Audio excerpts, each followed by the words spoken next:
Hey everyone, my name's Mark Wallace. I'm one of the members of the Tag Veteran Group, part of the committee. Tag Veteran Group has obviously been set up by Carl Robo, great lad, to sort of kind of bring the community, the veteran community together and see where we can sort of support each other. What we plan to do is obviously on a Monday the live stream, Throwback Thursdays, and then the Ming in tomorrow night, 6 o'clock. Make sure you're there. But also on a Wednesdays we want to look at where are they now. So that's individual members of the military, people who are veterans, and see where they are in life, and see how they're getting on, and maybe the struggles that they had, maybe even pass on the knowledge that they got from when they were in and now out to share with others.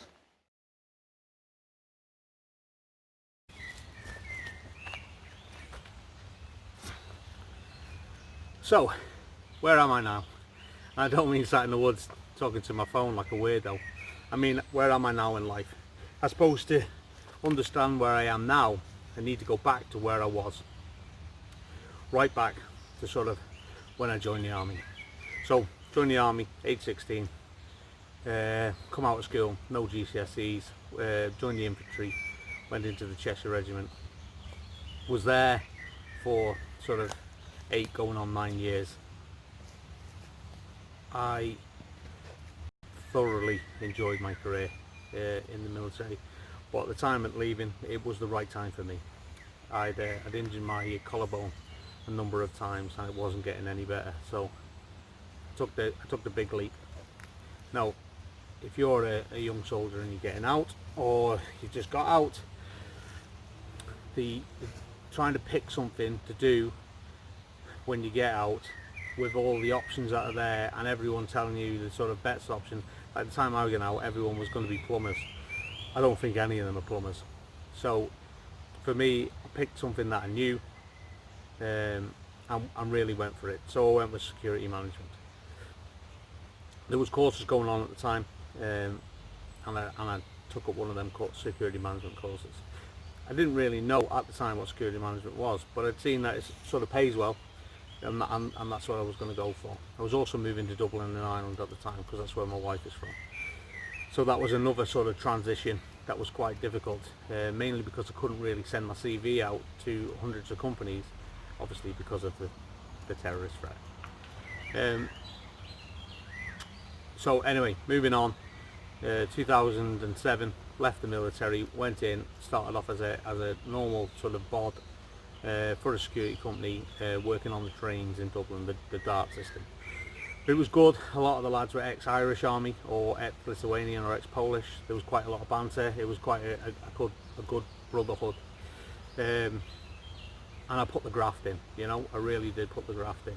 I noticed the company had no sort of control over their stock for uniforms and stuff like that. So I said I'd come in sort of 2-3 hours a week and sort of help them with that.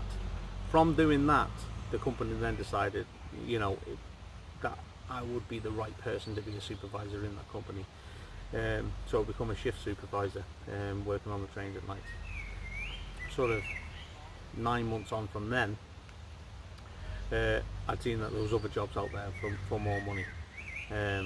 So I decided to, make a change again, and then move into a control room, doing 4 on 4 off shifts, 12-hour shifts, perfect. Plenty of time at home, plenty of time in work. The job wasn't particularly difficult. We'd night shifts, and you just sit there where you read a book or whatever. So it was quite good for me. It also gave me a lot of experience in the security industry, speaking to the managers, and they sort of kind of decided that it'd be good to put me forward for a sort of management sort of mentoring scheme. So within a year of being there, I become the manager, achieved my goals. That was the plan. I wanted to be a security manager, and I was there, within just over 2 years.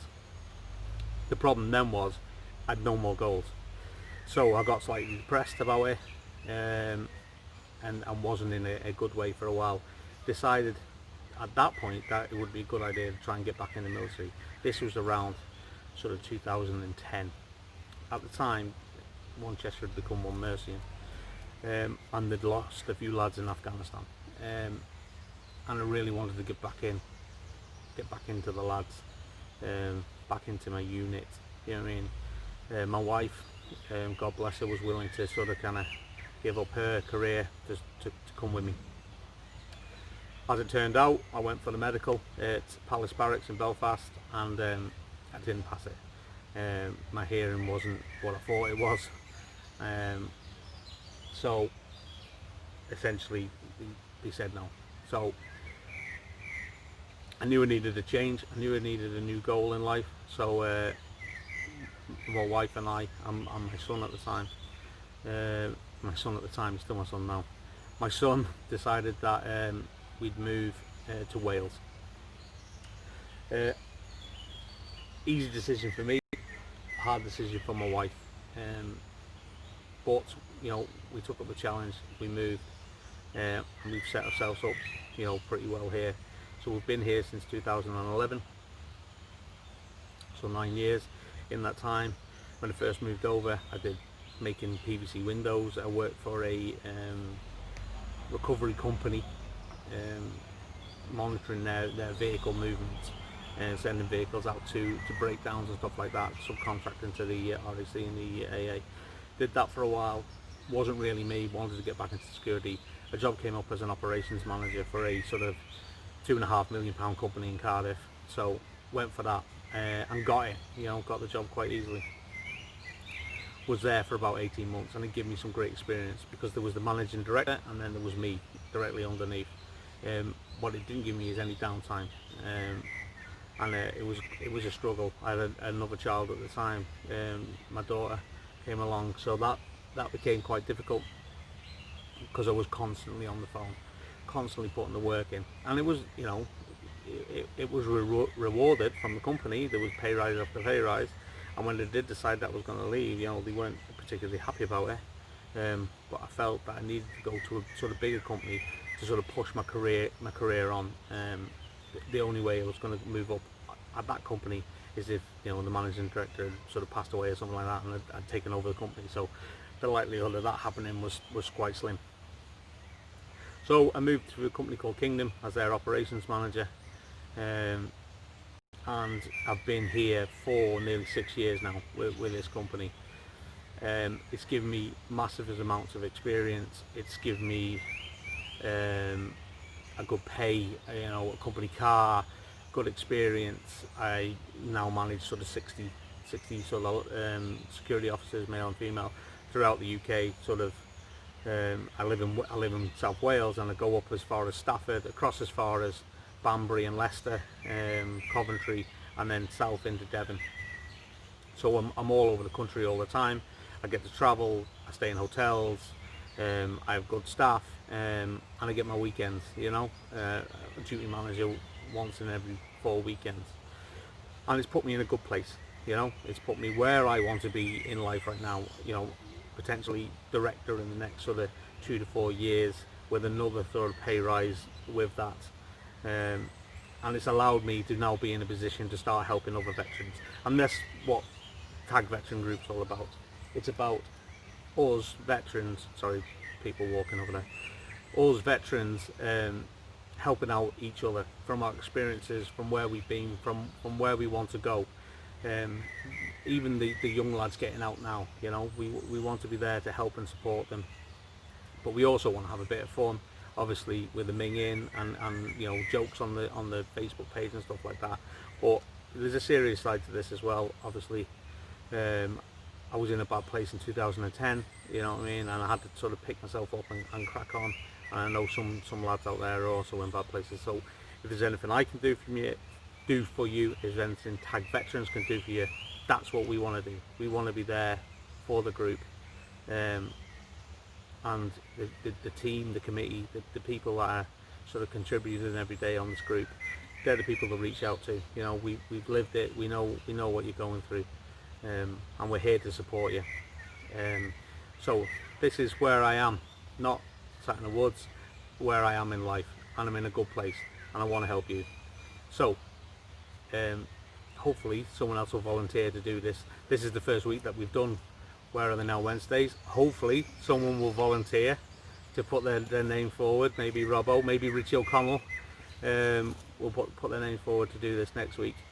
Or even I could bring someone up and we'll do an interview over the phone, like a Skype call or something like that. Oh, one last thing. What I've also found over the last sort of 12 months, I've been doing Brazilian Jiu-Jitsu, and that's helped me out massively. The physical side of it. I know we're in lockdown at the moment and I can't go to the gym, but that has helped me. So if there's anyone in sort of the South Wales area, or if there's anyone anywhere that's looking to get into a sport that is sort of challenging, believe me, when there's a 18 stone bloke trying to choke you out, you forget all your troubles. If anyone sort of wants to get into that, then let me know. I'll put you in the right direction, the right gyms to go to and stuff like that. If you're in South Wales, you know, hit me up on Facebook, and I'll take you down to my gym and introduce you to the lads down there, and ladies, because there's lots of female practitioners as well. I couldn't recommend Brazilian Jiu-Jitsu more. But this is the first week of Where Are They Now Wednesdays. This is where I am. So the best of luck to everyone, and if you need me, send us a message or give us a ring. Cheers lads, thanks a lot.